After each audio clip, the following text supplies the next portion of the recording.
شريا لايسون بخريستوس خريستيان بولد ولدان بمنفس قدوس منفساويان استسمخم سدرا እግዚአብሔር أملخنا كما يوعلكم كما أمسيكم آمين እግዚአብሔር أملاخ سلزردنا سلزحلونا نزا ساعات زي أون بهوتن تنفاسن كنصنح زغبرنا قدوس እግዚአብሔር أملخنا زخبرن زتمسغنن يخون امبار بمقصال مقصلتا نايزي حزنيا زلنا سارساي معالتي ويدما حمامات تبهيلو زصواع زسومن زي مبر سارساي معالتي ربع مخر ايهود نغيتا نمقتال زتسامعلو معالتي بمخان ابزا معالتي زيا انه انتاي فصاميه تفصيمو كان فقاد እግዚአብሔር أملاخ نعايز زارب أندبت نخلنا دما سمعي انت امرو كبرنا قدوس እግዚአብሔር أملاخ سناي فقادو يغبرلنا انبار إذا سالسيت معالت زيا ربع انه ايهداويان نغويتا كقتلوو تماخيروم زتسامى معلا معالتي ناي موداتا معالتي يا مالتيو سلازي أبذا معالتي زيا سلست نجارات زتفتصملا معالتي إيان إذن سلست نبلن زلنا دماني إنه أيهداويان نغويتا قتلو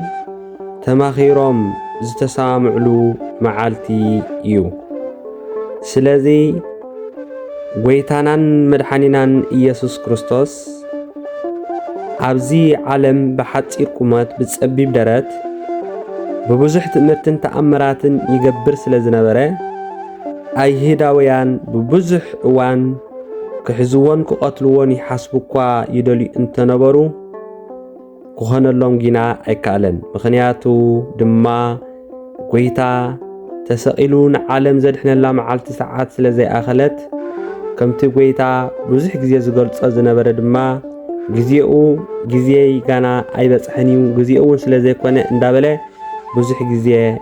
يغلص نيريو مالتيو سلازي انه اذا اب حمامات ربع تتصوعلو معالتي دماني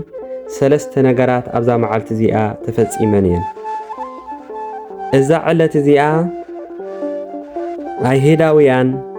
ليقانه كهنات صحفتي نغويتا خمي غرون كم زحزوو مخروم زفصوم لعلت سلازخونت علته مخري ايهود معالت مخري تبهيلا دما تصوعيا مالتيو سلازي اتوم ليقانه كهنات فريساويان كا بليقانه كهنات قيافيا تمريحون غوايه اخيبا كل سب كاب زطف نحاده سب اي مماتي حيش إلهم بمبال نغويتا نخحزوو بدحرزي دما نخقتلوو ناي مودعتا وستانية زوصون لا معالتيا وانجل ماتيوس معراف 26 كاب حادث ساب حاموش زلو وانجل ماريقوس معراف 14 كاب حادث ساب كلت زلو وانجل أولوكاس دماني كاب 22 كاب حادث ساب كلت زلو يوحنس فقد 11 معراف 11 كاب 45 كساب 53 زلو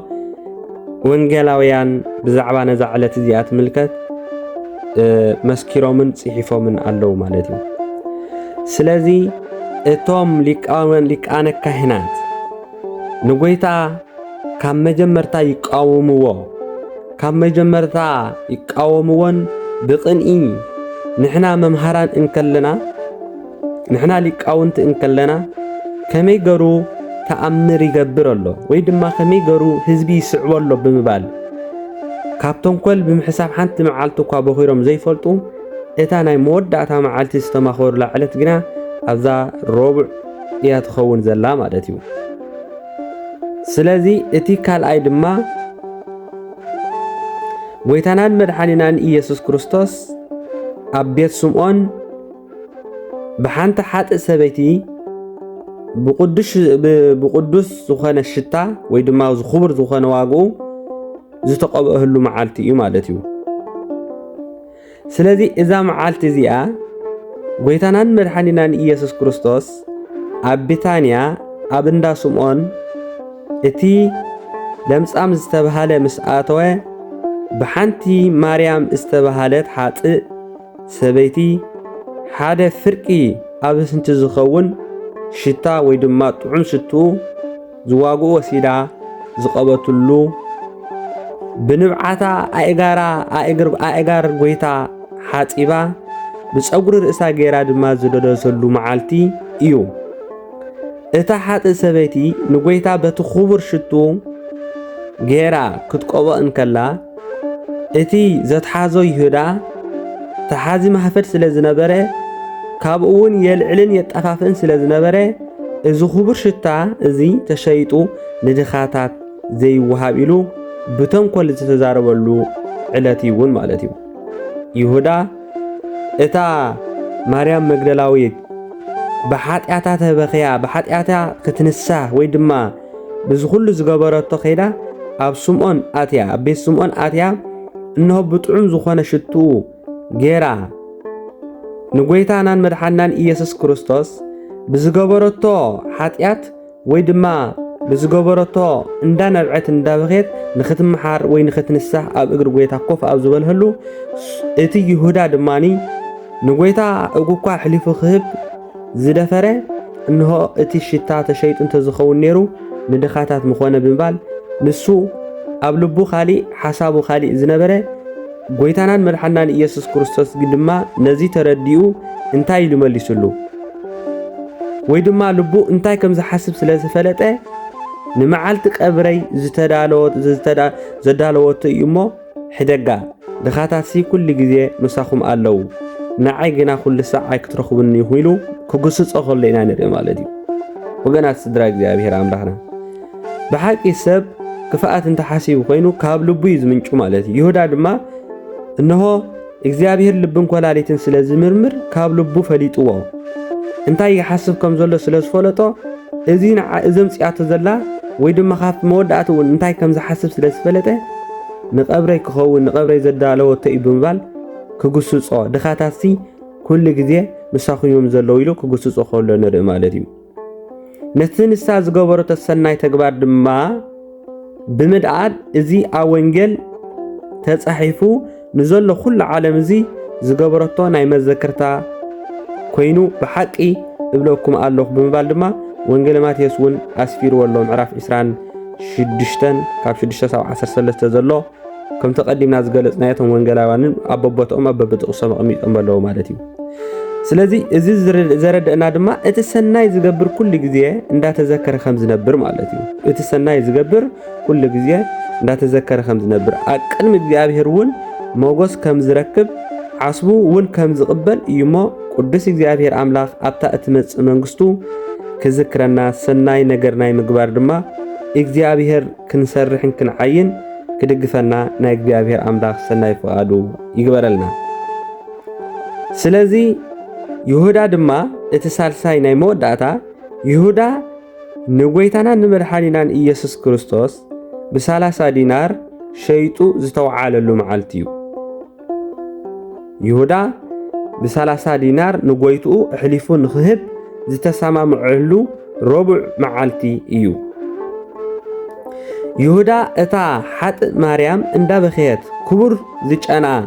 ኣብ ርእሲ ጎይታ ወይ ድማ ኣብ እግሪ ጎይታ ኮይና እንዳነብዐት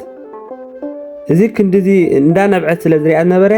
እዚ ክንዲዚ ዝኣክል ካብ ዝጠፍእሲ ተሸይጡ ንድኻታት እንተዝኸውን ወይ ድማ ምእንተንቲ ዝወሃብ ነይሩ ብምባል ክሓስብ ከሎ ኢሉ ክዳናገጽ ከሎ ድኻታት ሓልዩ ይኮነን ይሁዳ እንታይ ደኣ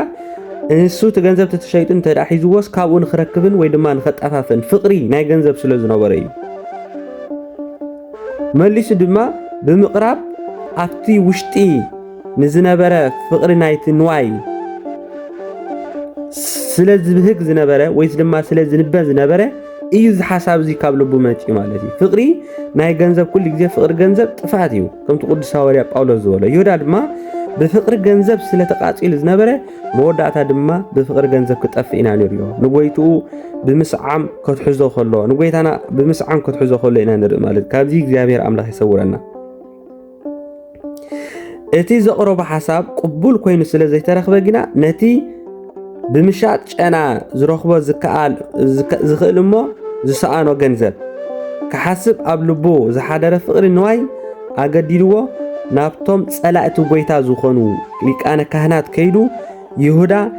صحافتي فريساويان أو العلويتا كتور صلئ كم زلوهم سلا أتبقو زفلت نبرة كحزوون يداليو كم زنبرو أتبقو يفلت سلا زنبرة نابقاتهم كيدو أنا نابغاتكم أحلفة كهبوكم سي كندي تهبني بالهم رأي وتخفات كندي تهبني نساتهم دماغا 30 قرشي بدينار هيبو هابو وينجل ماتيوس 26 مراف 26 14 16 زلوكم وانتم وينجلاويان ببنهاتو اميت امالو مالتي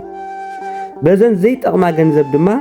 ነቲ ናይ ንጉስ ነገስታት ዝኾነ ናይ ጎይታናን መድሓናን ኢየሱስ ክርስቶስ ናብቶም ጨካናት አይሁድ አሕሊፉ ዝሃበላ መዓልቲ ወይ ድማ ዝተሰማዕላ መዓልቲ ማለት እዩ ስለዚ ሎሙ ውን ከም ይሁዳ ንቤተ ክርስቲያን አገልገልቲ ንኽፍአት ሕሊፎም ዝህቡ ወይ ሕሊፍና ንህብ አይንሰአና ማለት እዩ መወዳእታና ግን ጥፋአት ይኽኸውን ከምና ይሁዳ ማለት እዩ ስለዚ ኩላትና ካብ ክፍአት ግብሪ ርሒቕና ካብ ፍቅሪ ገንዘብ ርሒቕና ንቤተ ክርስቲያንና ብቅዱስ ነገር ኣብ ኣገልግሎት ክነውዕሎን ወይ ድማ በኣገልግሎት ኣብ ቤተ ክርስቲያን ክንጽመድን እግዚአብሔር ኣምላኽ ይደግፈና ስለዚ እዛ መዓልቲ እዚኣ እምበኣር አይሁዳውያን ንጎይታናን መድሓናን ኢየሱስ ክርስቶስ ቀትልዎ ስለዝተሰማምዑ ስለዝወሰኑ መዓልቲ ስለዝኾነት ቅድስት ቤተ ክርስቲያንና ድማ ብዘይካ ኣብ ዘመነ ትንሳኤ ጾም ኣዋጅ ወይ ከዓ ጾመ ድሕነት ኢላ ኣዋጅ ጌራ መዓልቲ ረቡዕ በብሰሙኑ ክጸውም ከም ዘለዋ ኣዋጅ ናይ ቅድስት ቤተ ክርስቲያንና ናይ ጾምና ቤተ ክርስቲያንና ትእውጀልና ማለት እዩ ስለዚ ብሓቂ እግዚአብሔር ኣምላኽ ኣብዘን መዓልቲ ዛብዛ መዓልቲ እዚኣ ብሓቂ ሰለስተ ዝተፈጸማ እየን ሞ ካብዘን ሰለስተ ዝተፈጸማ ድማኒ ይሁዳ ኣብ መወዳእቱ ናይ ጥፍኣት ናይ ፍቅሪ ገንዘብ ስለዝነበሮ ፍቅሪ ጎይታ ዘይኮነስ ፍቅሪ ገንዘብ ስለዝነበሮ ጠፊኡ ስለዚ ወገና ስድራ እግዚአብሔር ካብዚ እንታይ ኢና ንምሃር እንተዳኢልና ኩሉ ግዜ ካብ ናብ እግዚአብሔር ንውከሎ ኣብ ሰብ ንውከሎ ካብ እግዚአብሔር ንውከሎ ኣብ ጉልበትና ንውከሎ ካብ እግዚአብሔር ንውከሎ ኣብ ገንዘብና ንውከሎ እንተዳ ኮይና መወዳእታና ከም ይሁዳ ጥፍኣት ክረኽበና እዩ ማለት ስለዚ ካብዚ ይሰውረና እግዚአብሔር በዛ ዕለት እዚኣ ቅዱስ እግዚአብሔር ክምህረናን ክግስጸናን ስለዚ ዝጸንሐ ክብርን ምስጋናን ይኹኖ ስብሐት ለእግዚአብሔር ልዑል ወለወላዲት ድንግል ወለመስቀሉ ክቡር ይተአኮቶ ይሰባህ ስሙ ለእግዚአብሔር አምላክነ ወትረ በኩሉ ጊዜ ወበኩሉ ሰዓት አሜን።